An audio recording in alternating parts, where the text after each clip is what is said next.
जय हिंद साथियों, स्वागत है आपका अपने YouTube channel physical education arena में। साथियों, आज हम मॉक टेस्ट नंबर 6 सॉल्व करेंगे, जिसे मैंने लिया है दोस्तों अरिहंत पब्लिकेशन की CBSE बोर्ड की बुक से। साथियों, ये किताब वाकई बहुत ही बेहतरीन किताब है। आप सभी में जो भी अभी स्टूडेंट्स TCT PCT की जस्ट तैयारी करना स्टार्ट किए हो ना, उनके लिए किताब बहुत ही अच्छी हो सकती है, क्योंकि दोस्तों इस किताब में ना शॉर्ट में इतने बढ़िया कॉन्सेप्ट दे रखे हैं और उन्हीं टॉपिक को सम्मिलित किया है दोस्तों, जो कि एकदम फिल्टर्ड हैं। मतलब वो टॉपिक्स हैं जो टॉपिक्स जिन टॉपिक्स से क्वेश्चंस आपके एग्जामिनेशन में पूछे जाते हैं दोस्तों, ठीक है। और उन इंपॉर्टेंट टॉपिक्स को ही इस किताब में रखा गया, तो फालतू की चीज़ें नहीं मिलेंगी इस किताब में। सबसे अच्छा पॉइंट तो इस किताब का ये है दोस्तों, ठीक है। और साथ ही जो अभी बिगिनर हैं, जो अभी जस्ट स्टार्ट किए हैं ना, तो उनके लिए ना होता क्या कि डायरेक्टली से आपके सामने अगर टफ क्वेश्चंस डाले जाएंगे ना, तो आप दिमाग बाउंस करने लगता है। लेकिन ये किताब इतनी बेहतरीन है कि अगर आप इसको आराम से 4 से 5 दिन के अंदर ख़त्म कर सकते हो, और इस किताब को पढ़ने के बाद आपके कॉन्सेप्ट बहुत अच्छे क्लियर होंगे दोस्तों फिजिकल एजुकेशन के अंदर, ठीक है। और मेरा मानना है कि क्लास 11th और क्लास 12th की फिजिकल एजुकेशन की अरिहंत की ये बुक आप सभी के पास होनी चाहिए, ठीक है। बहुत ही अच्छी किताब है, ठीक है। चलिए, इसमें से कुछ क्वेश्चंस मैं आज आपके सामने लेकर आया हूँ दोस्तों, और वो क्वेश्चंस नॉर्मली हैं, जस्ट क्योंकि मेरा आज का ये मेन मोटिव था वीडियो बनाने का कि इस किताब के बारे में मैं आपसे डिस्कस कर सकूं। लेकिन जब साथ में आ ही गए हैं, तो मैंने सोचा कुछ पॉइंट्स इस किताब के आपके सामने ज़रूर रखूं। तो कुछ क्वेश्चंस टूर्नामेंट के हम सॉल्व करेंगे आज, ठीक है। क्योंकि आए हैं तो कुछ ना कुछ क्वेश्चन सॉल्व करके ही जाएंगे, ठीक है। तो चलिए पहले क्वेश्चंस को सॉल्व कर लेते हैं, फिर कुछ और डिस्कस करते हैं इस किताब के बारे में, ओके। तो पहला क्वेश्चन है दोस्तों, पहला क्वेश्चन क्या कह रहा है दोस्तों। क्वेश्चन सारे टूर्नामेंट से रिलेटेड होने वाले, ठीक है, प्लानिंग इन स्पोर्ट्स से रिलेटेड। तो फर्स्ट क्वेश्चन आपसे कह रहा है दोस्तों, निम्नलिखित में से कौन सा टूर्नामेंट के दौरान समिति का कार्य है, ठीक है। Which of the following is the work of during tournament committee. उद्घाटन समारोह की तैयारी, घटनाओं की घोषणा, आवश्यक घोषणाएं करना, प्रतिभागियों का पंजीकरण। Opening ceremony preparation, announcement of the events, making necessary announcement और रजिस्ट्रेशन ऑफ पार्टिसिपेंट्स। तो जल्दी से बताएंगे क्वेश्चन नंबर 1 का करेक्ट आंसर क्या होगा दोस्तों। बिल्कुल, इसका जो सही जवाब होगा वो होगा option C is the correct answer. एक second, yes, option C is the correct answer. आवश्यक घोषणाएं करना, ठीक है, मेकिंग नेसेसरी अनाउंसमेंट, ठीक है। निम्नलिखित में से कौन सा टूर्नामेंट के दौरान, देखो यहाँ क्या पूछा है क्वेश्चन, ध्यान से समझना, टूर्नामेंट के दौरान की बात हो रही है, ठीक है। टूर्नामेंट के दौरान जो समिति का कार्य होगा वो आवश्यक, टूर्नामेंट चल रहा है उस वक्त अगर उनका जो मेन आवश्यक कार्य होगा वो होगा आवश्यक घोषणाएं करना, ठीक है। चलिए नेक्स्ट क्वेश्चन की तरफ चलें। क्वेश्चन नंबर 2 आपसे क्या कह रहा है, दूसरा क्वेश्चन, निम्नलिखित में से कौन सा योजना का उद्देश्य नहीं है। Which of the following is not an objective of planning. समन्वय सुनिश्चित करें, ठीक है, रचनात्मकता बढ़ाएं, शेड्यूल प्रबंधित करें और गलतियां कम करें। Ensure coordination, enhance creativity, manage schedule और रिड्यूस मिस्टेक्स। तो इनमें से योजना का उद्देश्य कौन सा नहीं है दोस्तों। तो क्वेश्चन नंबर 2 का करेक्ट आंसर क्या होना चाहिए। बिल्कुल, इसका जो करेक्ट जवाब होगा option C is the correct answer, manage schedule. Schedule को मैनेज करना, ठीक है, प्रबंधित करना, शेड्यूल को प्रबंधित करना या मैनेज करना, ये आपका योजना का उद्देश्य नहीं होता है, ठीक है। बाकी आपका कोऑर्डिनेशन इंश्योर करना, इन्हांस क्रिएटिविटी और रिड्यूस मिस्टेक्स, ये आपकी योजना का उद्देश्य होते हैं, ठीक है। तो नेक्स्ट क्वेश्चन की तरफ चलें। क्वेश्चन नंबर 3 आपसे क्या कह रहा है दोस्तों, तीसरा क्वेश्चन, नॉकआउट टूर्नामेंट का नुकसान है। यहाँ पूछा है disadvantage of knockout tournament. Knockout tournament के कौन कौन से डिसएडवांटेजेस होते हैं। भारी बजटीय ज़रूरतें, प्रारंभिक दौर में उन्मूलन, अधिक अधिकारियों की आवश्यकता होती है, या ये सभी के सभी। Huge budgetary needs, elimination in initial rounds, more officials required, all of these. Question number 3 का करेक्ट आंसर क्या होगा। बिल्कुल, इसका जो करेक्ट आंसर होगा दोस्तों वो क्या होगा, तीसरे का सही आंसर क्या होगा, option B is the correct answer दोस्तों। एलिमिनेशन इन इनिशियल राउंड्स, ठीक है। इसका जो सबसे बड़ा डिसएडवांटेज है वो क्या है, प्रारंभिक दौर में उन्मूलन, ठीक है। शुरुआत में ही क्या होता, क्यों होता है ऐसा, क्योंकि स्टार्टिंग में ही मान लो कि नॉकआउट टूर्नामेंट में क्या होता है ना, एक टीम हारी तो वो क्या होती है, डायरेक्टली आउट हो जाती है कंपटीशन से। अब एक पूल ए के अंदर एक ऐसी टीम थी जो कि बहुत अच्छी थी और वो पहले ही राउंड में बाहर हो जाती है, ठीक है। और ख़राब टीमें अगर आगे पहुंच जाती हैं जो वीक थी, तो इंटरेस्ट टूर्नामेंट का ख़त्म हो जाता है, ठीक है। इसीलिए टूर्नामेंट का ये बोला जाए तो ये एक प्रकार का डिसएडवांटेज होता है टूर्नामेंट गेम्स के अंदर। ओके, नेक्स्ट क्वेश्चन की बात करें, क्वेश्चन नंबर 4, सीढ़ी पद्धति में खेले जाने वाले मैचों की संख्या निर्धारित करने का सूत्र क्या है? What is the formula to determine the number of matches to be played in staircase method? n+1/2, n into n-1/2, n-1/2 और n/2। तो स्टेयर केस के अंदर क्या फॉर्मूला होगा मैचेस की संख्या निकालने का दोस्तों? तो क्वेश्चन नंबर 4 का करेक्ट आंसर क्या होगा? बिल्कुल इसका जो सही जवाब होगा that is option B is the correct answer, n into n-1/2, n into n-1/2। Okay, option B यहाँ पर आपका करेक्ट आंसर हो जाएगा दोस्तों, ठीक है। अगले क्वेश्चन पे चलें। क्वेश्चन नंबर 5 आपसे क्या कह रहा है, यदि किसी फुटबॉल टूर्नामेंट में 2 टीमों के बराबर अंक हों तो विजेता का फैसला कैसे किया जाएगा या कैसे किया जाता है? ठीक है, if 2 teams have equal points in football tournament then how is the winner decided? Football team के अंदर फुटबॉल मैच के दौरान 2 टीमों के स्कोर्स पॉइंट्स बराबर हो गए तो कैसे हम रिजल्ट डिक्लेयर करेंगे या विनर डिक्लेयर करेंगे? टाई बेकर, पिछला प्रदर्शन, टॉस या फिर ए और सी दोनों? Tie breaker, previous performance, toss, both A and C. तो क्वेश्चन नंबर 5 का करेक्ट आंसर क्या होगा दोस्तों? बिल्कुल इसका जो करेक्ट आंसर होगा that is option D is the correct answer, ठीक है। ए और सी दोनों, टाई बेकर या फिर टॉस, ठीक है। क्वेश्चन इन ऑप्शंस के अकॉर्डिंग हम चलेंगे तो ऑप्शंस के अकॉर्डिंग हमारी ये दोनों ही सही होंगे, ठीक है। क्वेश्चन के अंदर जो ऑप्शन दिया है टाई बेकर और टॉस, ठीक है। वैसे तो अगर 2 बराबर टीमें अंक होते लेकिन हाँ विजेता का फैसला करना पूछा है दोस्तों, ध्यान देना, ठीक है। फुटबॉल के रूल्स की बात नहीं हो रही यहाँ, टूर्नामेंट के अंदर हमें डायरेक्ट विनर देना है टाई बेकर के बाद, तो फिर टाई बेकर या फिर टॉस। टाई बेकर के लिए बहुत सी अलग अलग 15 मिनट का टाइम हो जाता है, हम फ्री किक्स मिल जाती हैं, पेनल्टी किक्स 5-5 हो जाती है ना, तो उसी को टाई बेकर के अंदर ही डाला जाता है या फिर टॉस के थ्रू भी हो जाता है, ठीक है। क्वेश्चन नंबर 6 की बात करें, 6वां क्वेश्चन आपसे कह रहा है 21 टीमों के टूर्नामेंट में कितने राउंड खेले जाएंगे? ठीक है, in a tournament of 21 teams how many rounds will be played?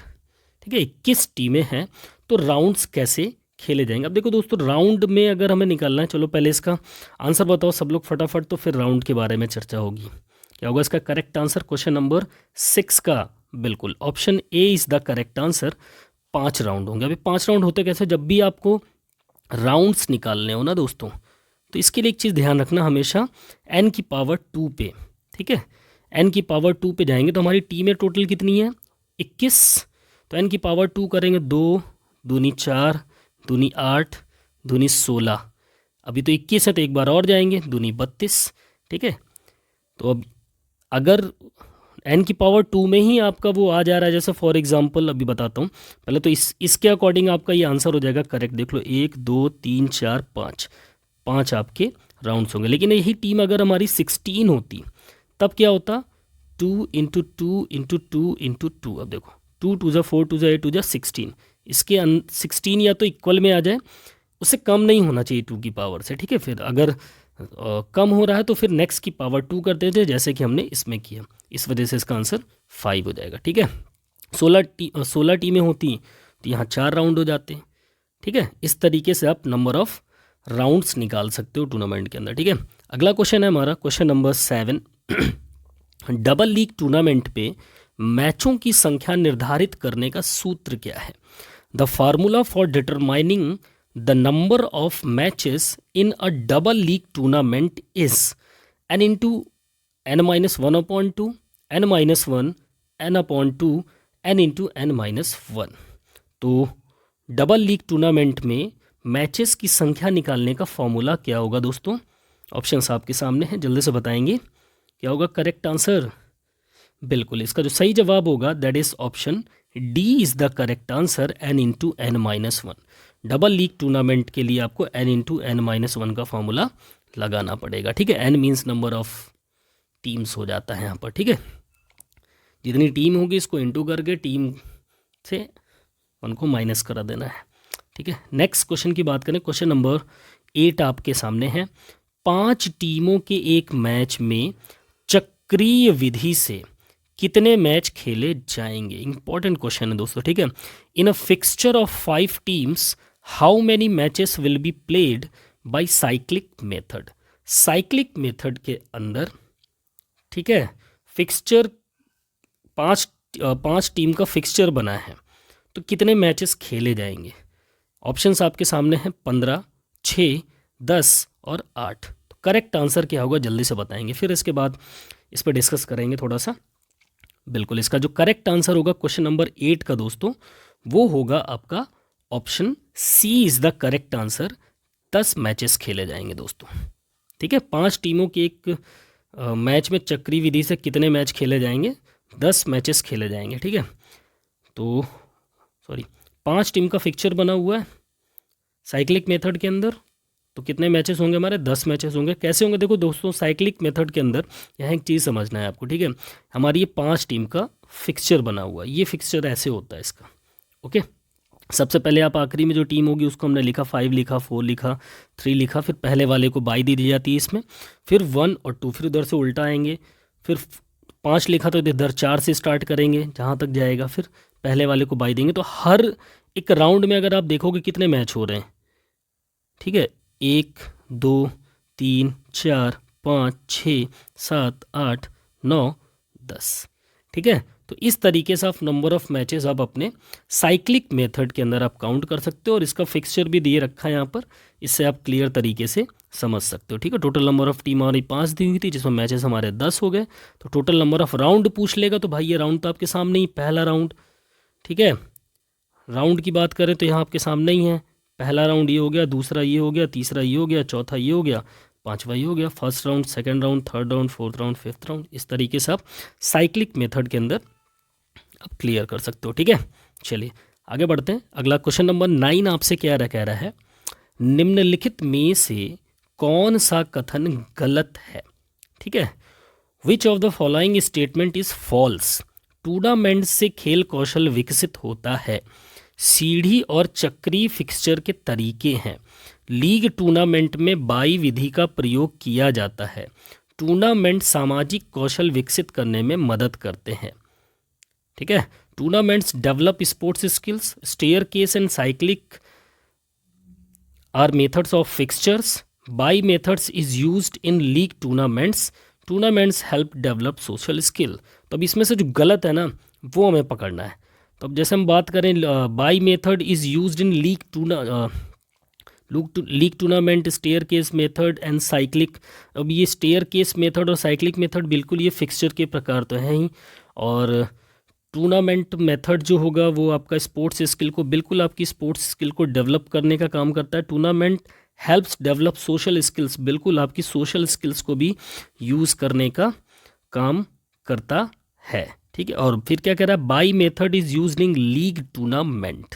तो दोस्तों लीग टूर्नामेंट के अंदर किसी प्रकार की बाई मेथड को यूज़ नहीं किया जाता है। ठीक है, question number 9 option league tournament. Okay,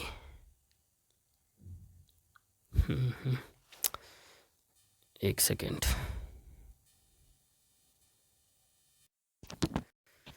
okay, question number 9 clear हो गया। तो यहाँ पर जो आपका करेक्ट आंसर हो जाएगा वो होगा क्वेश्चन नंबर 9 का ऑप्शन सी। ठीक है, bye method is used in league tournament. League tournament के अंदर बाई का मेथड जो यूज नहीं किया जाता है। ठीक है, ओके, अगले क्वेश्चन पे चले। क्वेश्चन नंबर 10, 10वां क्वेश्चन आपसे कह रहा है, खेल समितियों के गठन का उद्देश्य निम्नलिखित में से कौन सा है। Which of the following is an objective of forming sports committees.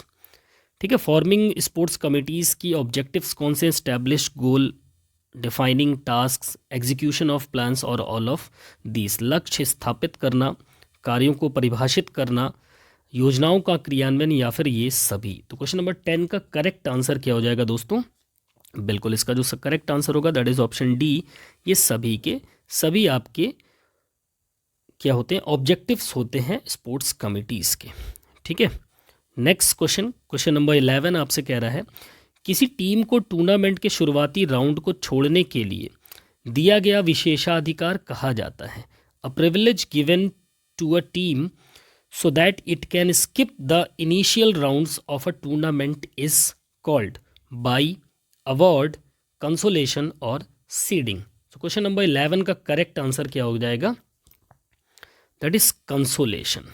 Okay, question number 11 का करेक्ट आंसर क्या होगा? कंसोलेशन टाइप टूर्नामेंट होता है इसमें। ठीक है, जब टूर्नामेंट के शुरुआती राउंड को छोड़ने के लिए दिया गया जो एक विशेषाधिकार होता है उनके लिए, तो वो कौन सा क्या कहलाता है? आपका कंसोलेशन कहलाएगा दोस्तों। ठीक है, चलिए नेक्स्ट क्वेश्चन की तरफ चले। क्वेश्चन नंबर 12, नीचे दिखाई गई टीमों की व्यवस्था में टूर्नामेंट के प्रकार की पहचान करें। In the arrangement of teams shown below identify the type of tournament. League tournament, knockout tournament, combination tournament, challenge tournament. आपके सामने ये स्ट्रक्चर दिख रहा है, यहाँ पर फिक्सचर दिख रहा है। ठीक है, अब यहाँ पर इस फिक्सचर के अकॉर्डिंग ये कौन सा टूर्नामेंट होगा? लीग, नॉकआउट, कॉम्बिनेशन और चैलेंज टूर्नामेंट। तो क्वेश्चन नंबर 12 करेक्ट आंसर क्या होगा दोस्तों? जल्दी से बताएंगे क्या होगा सही जवाब? 7 टीमें हैं टोटल, यहाँ पर 7 टीमों के अकॉर्डिंग बना रहा है, तो जाहिर सी बात यहाँ पे बाई भी दे रखी है। जल्दी से बताओ क्या होगा सही जवाब? बिल्कुल इसका जो करेक्ट आंसर होगा that is option B is the correct answer, knockout tournament. ठीक है, नॉकआउट टूर्नामेंट का फिक्सचर ऐसा ही होता है। ठीक है, अगले क्वेश्चन पे चले। नेक्स्ट क्वेश्चन आपसे कह रहा है question number 13, assertion based question होंगे आपके। असर्शन क्या कह रहा है? The general committee takes complete responsibility for the success of a tournament. Reason है उसका, the organising committee are mainly responsible for the successful conduct of a sports event. ठीक है, दावा है कि सामान्य समिति किसी टूर्नामेंट की सफलता की पूरी जिम्मेदारी लेती है। ठीक है, उसका कारण दे रखा है किसी खेल आयोजन को सफल संचालन के लिए आयोजन समितियां मुख्य रूप से जिम्मेदार होती हैं। ठीक है, एक सामान्य समिति है, वो किसी टूर्नामेंट की सफलता की पूरी जिम्मेदारी ले रही है। उसका कारण बताया है कि किसी भी खेल आयोजन के सफल संचालन के लिए आयोजन समितियां मुख्य रूप से जिम्मेदार होती हैं। सफल संचालन के लिए क्या केवल आयोजन समितियां मुख्य रूप से जिम्मेदार होती है? उसका कारण दिया है, चलिए बताइए। Both A and R true but R is not correct. Codes आपके दे रखे हैं नीचे। तो क्वेश्चन नंबर 13 का करेक्ट आंसर क्या होगा? जल्दी से बताएंगे क्या होगा करेक्ट आंसर? बिल्कुल इसका जो सही जवाब होगा that is option B is the correct answer. Both A and R true but R is the correct explanation of A. बिल्कुल इसका जो असर्शन और रीज़न दोनों ही सही है, और उस असर्शन का रीज़न भी जो दिया है वो भी सही है। ठीक है, नेक्स्ट क्वेश्चन की बात करें। क्वेश्चन नंबर 14 आपसे कह रहा है दावा है, यानी कि असर्शन है, नॉकआउट टूर्नामेंट में टूर्नामेंट आयोजित करने के लिए न्यूनतम संख्या में अधिकारियों की आवश्यकता होती है। कारण, नॉकआउट टूर्नामेंट में टीम एक बार हारकर तुरंत टूर्नामेंट से बाहर हो जाती है। In knockout tournament minimum number of officials are required in organizing tournament. In knockout tournament the team is one defeat immediately eliminated from the tournament. अब बताइए क्वेश्चन नंबर 14 का करेक्ट आंसर क्या होगा? जल्दी से बताएंगे क्या होगा क्वेश्चन नंबर 14 का करेक्ट आंसर? बिल्कुल इसका जो सही जवाब होगा that is option A is the correct answer. Okay, both A and R true. भाई इसका ये जो रीज़न दे रखा है ये भी अपनी जगह पे सही है। ठीक है, कि नॉकआउट टूर्नामेंट में एक बार जो टीम हार जाती है बाहर हो जाती है, और जो ऊपर दे रखा है, ठीक है, आर, वो भी आपका ट्रू है कि इसमें अधिकारी कम होते हैं।